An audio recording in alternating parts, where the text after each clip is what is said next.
Olá, queridos estudantes! Bem-vindos para mais um momento da nossa trilha de aprofundamento. Olha aí, galera! E qual é a nossa trilha? Vamos lá, olha aí! Isso mesmo, ó, guerras mundiais, gente. Estratégia e ciência contra o caos. Assim, falar contra o caos, gente, vamos só explicar. No decorrer da trilha a gente vê que essas questões de guerra, de conflitos, gera de alguma forma uma destruição, certo? Isso gera para as pessoas que moram em loco, né, está envolvido naquela questão, infelizmente a vida se torna um caos nessa perspectiva, ok? Então assim, a ciência, a estratégia vem para isso. Então as nossas aulas é da 27 a 30, eu sou o professor Hélio e estou aqui nesse momento para caminhar com vocês nesse período de aula. Vamos lá, continuando aí, guerras mundiais. Instituições pós-guerra, gente, mundiais. Então, assim, nessa perspectiva, gente, olha só, vocês sabem, ou vai ficar sabendo agora, que nos momentos de conflitos entre guerras, etc., geram várias situações, geram caos, reuniões, que mais? Desafios grandes, destruições, e também gera instituições. As instituições, elas são um grupo de pessoas de várias situações, se for guerra mundial, de alguns países, para promover a questão da paz, da guerra em determinadas situações, ou não, tá? Pode ser outros tipos de instituição, então, seja qual for o objetivo de cada uma delas. Então, uma jornada pelo surgimento das organizações que moldaram a ordem mundial, tá? Após os maiores conflitos da história. Então tá aí. O legado dos conflitos, destruição e cicatriz, né? Deixou muito. Então com isso, gente, assim, como na ciência, surgem os profissionais da ciência, assim como sociologia, um exemplo, por causa de algumas situações, né? Se estava a questão social, estava em grande a desigualdade, né? Avançando na sociedade, então surgiu uma ciência para analisar isso. Então surgiu também umas perspectivas, né, de ONGs, de instituições para analisar essas questões da cicatriz da guerra. Pode ser o antes, o durante e depois há atuações. Então vamos lá ver algumas. O surgimento da cooperação, né, construindo a nova ordem mundial. Então assim, são vários países para que entre um diálogo, para que evite isso aqui, ó, essas questões, né? Conflitos. Então, assim, o fim da Primeira Guerra Mundial e o Tratado de Versalhes, 1919. São tratados rígidos, né? As potências vitoriosas impuseram condições severas às nações derrotadas, configurando o equilíbrio de poder europeu, olha só.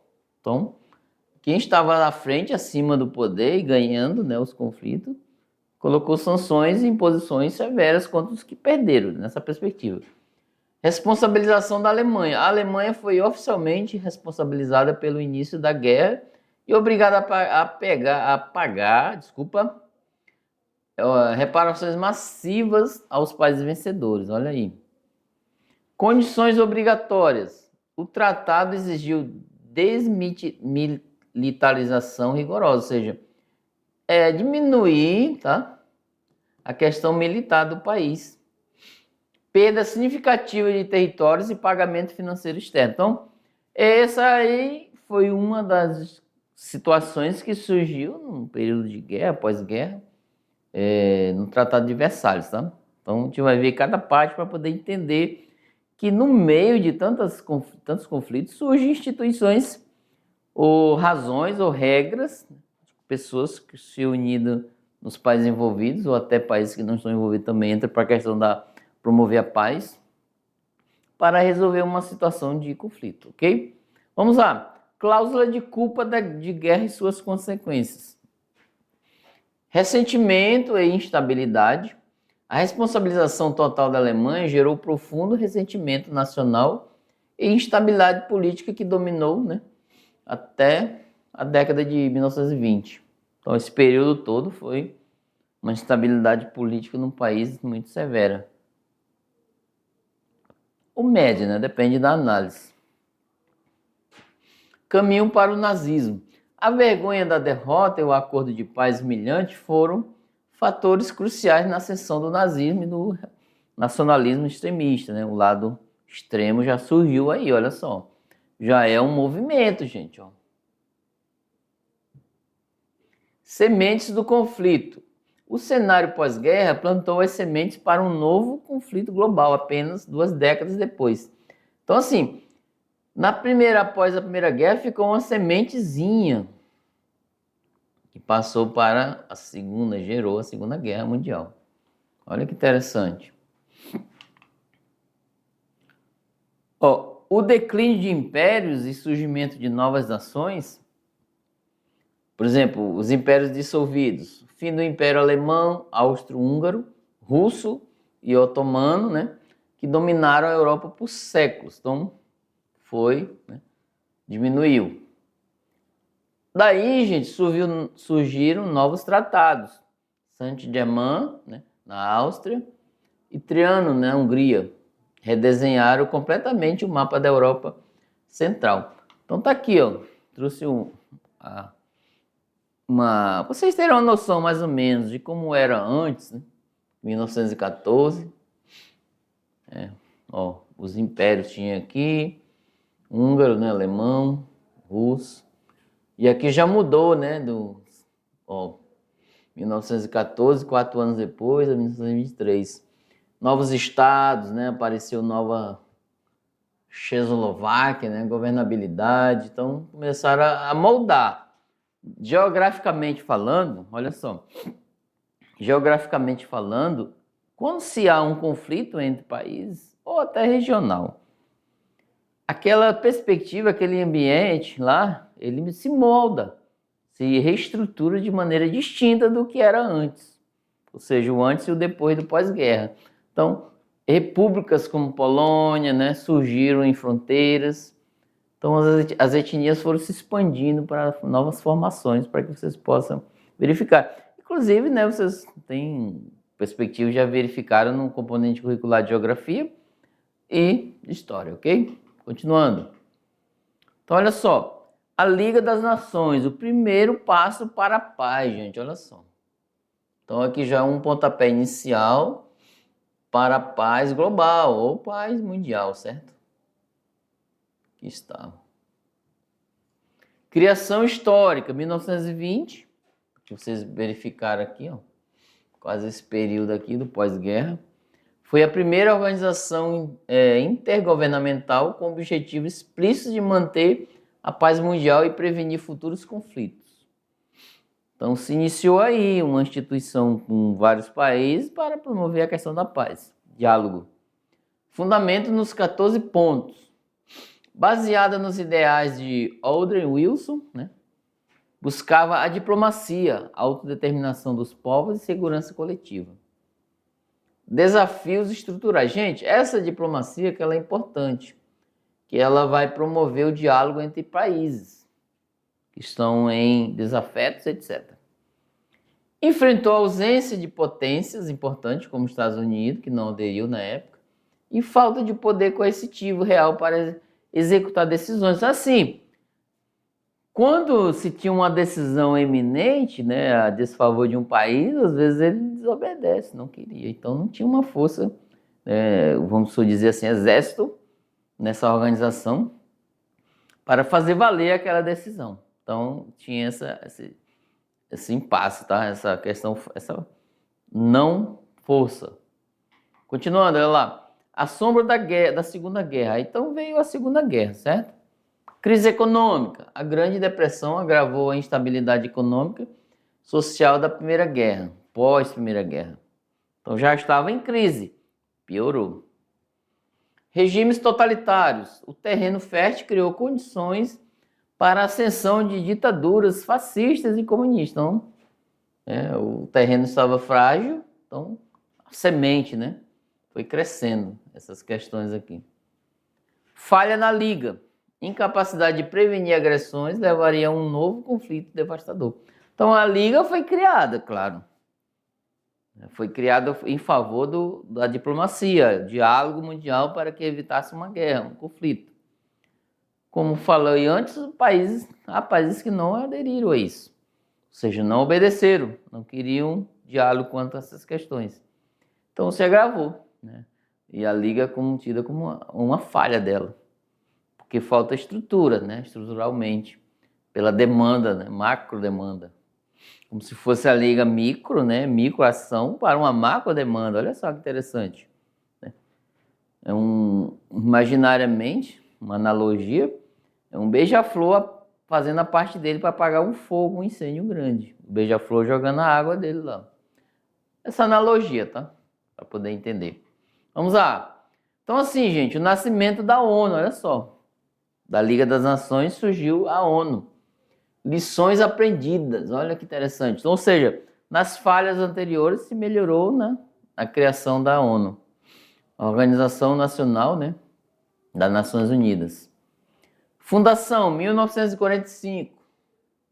Criada após a Segunda Guerra, com o objetivo de evitar futuras guerras através da cooperação internacional. Então, gente, essa aqui, ó, dentro da diplomacia de cada país, se precisava usar a cooperação internacional para que se evitasse um conflito constante. E o Conselho de Segurança, ele incorporou lições da Liga das Nações com um Conselho de Segurança mais robusto e poder de veto para as principais potências. Então, assim, houve uma melhoria nas decisões, as questões de desafeto às potências, ou seja, vamos vetar, né, as ações dele dentro de uma determinada situação de conflito internacional. Pilares, gente, da ONU: manutenção da paz, desenvolvimento sustentável, proteção dos direitos humanos e cooperação internacional. Então, assim, dentro dessa perspectiva, esses pilares são importantes. Todos têm o dever, né, de ter a manutenção da paz, promover. E também a questão ambiental entra nesse meio. E proteção dos direitos humanos. Então são praticamente 4 pilares, né? Gente, vamos os países cooperar uns com os outros internacionalmente. Preservar os direitos humanos. Preservar o planeta, que é ambiental sustentável. E promover a paz. Difícil, mas vamos lá. Ó, essa é a sede da ONU em Nova York.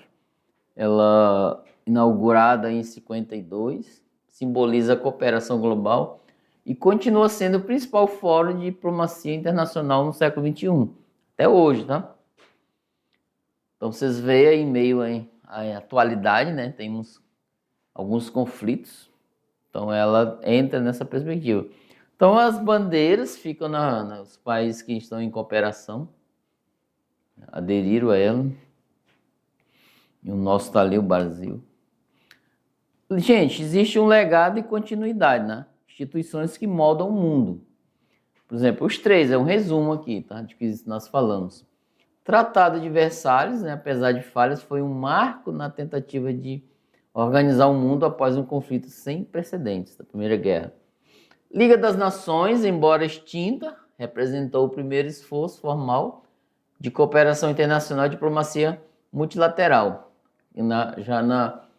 no início da guerra, primeira para a Segunda Guerra. Então essa daqui virou a ONU.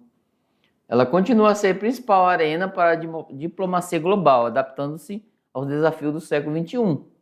Que vocês veem que no Oriente, né, nos Emirados tem os conflitos, né, atuais.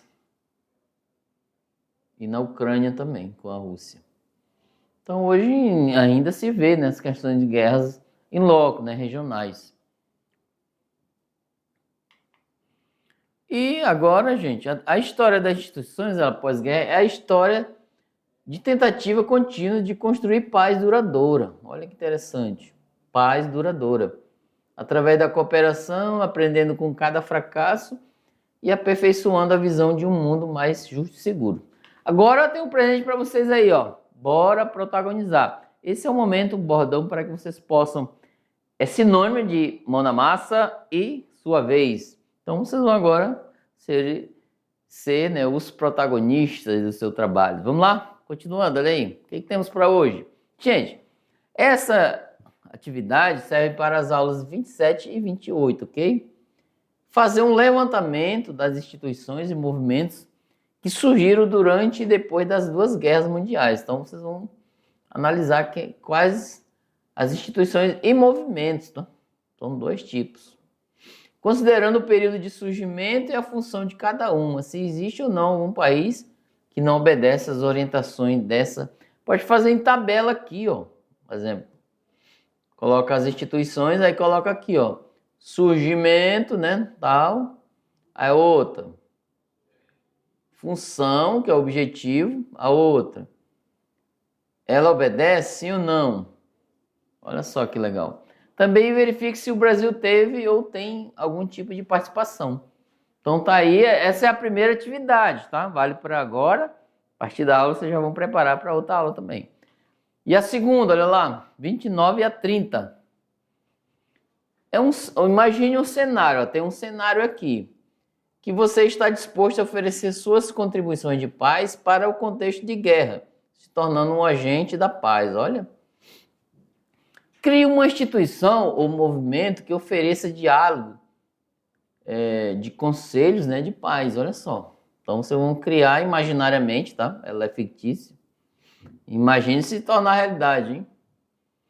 Que ofereça conselhos de paz. Sua instituição tem que ter sede, ó, vai ter que ter uma sede, presidente, conselheiros, participação em países, ferramentas de diálogo entre países.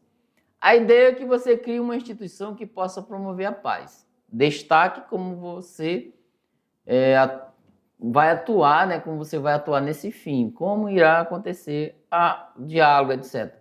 Monte um mini plano, estratégia de ação. Sejam criativos. Então tá aqui um material de apoio para vocês verem sobre a questão da busca da paz. Então assim, ó, galera, ó, essa atividade vocês vão imaginar, olha, eu tenho uma ideia, imagine só você pensando, tá? Eu vou criar uma instituição que vai trabalhar dessa maneira, com essas pessoas e com esses países.